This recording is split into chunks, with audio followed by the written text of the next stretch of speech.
You think this is preventable? The devil hits you like that, there's only one weapon you have to fight back with. It's love. Well, Mark Wahlberg and director Peter Berg have teamed up now for the third time with the new film Patriots Day, which tells the behind-the-scenes machinations of what went on after the 2013 bombing at the Boston Marathon.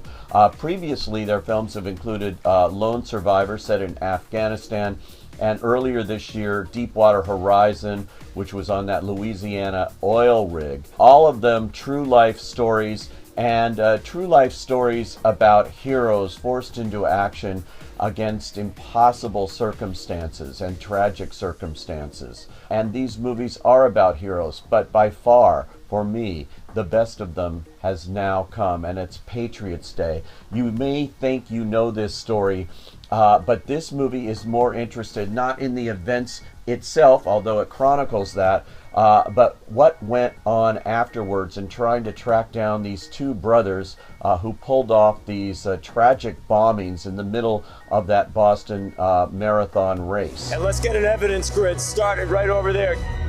Clock is ticking. The world is watching. The suspect seen on the surveillance cameras.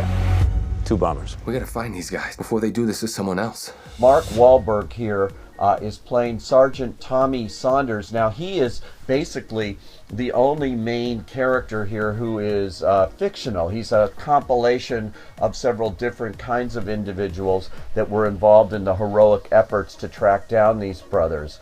And he is on patrol there that day during the Boston Marathon when these bombings occur. And he goes into action, taking him far beyond what he normally does in his daily life, and becomes a hero himself. The cast, it could not be better here. Kevin Bacon plays Special FBI Agent Richard Deslores. He's the one that brings the FBI operation in, and it is fascinating the way Berg sets out what the FBI does very methodically to track down these killers. And that part is one of the most interesting things. They take over a big warehouse and basically recreate the whole neighborhood, the scene of the race. Really interesting stuff, and Bacon is solid as usual. It's terrorism. We'll take it. So what do you need? Command center.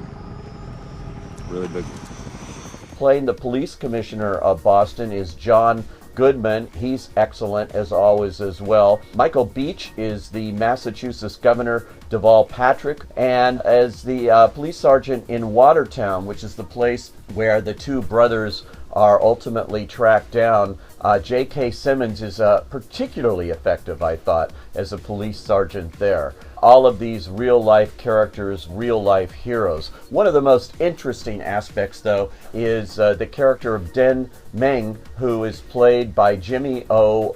Yang, and he is the young Chinese man who was carjacked by the two brothers in the midst of this chase, and all of the things that were going on, and taken for a ride, as it were. In many ways, this whole film feels like a documentary. It is so true to life, but it is also very inspirational. It gives new meaning to the term that was coined after all of this happened, Boston Pride.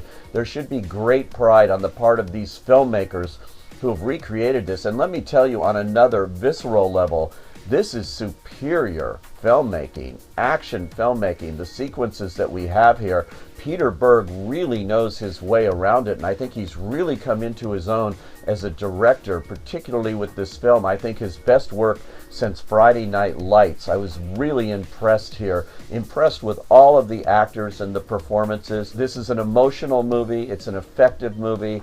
It is something definitely worth seeing, and a movie that we very much need now in this day and age, and a movie about heroes, and I can't recommend it highly enough. I say, go.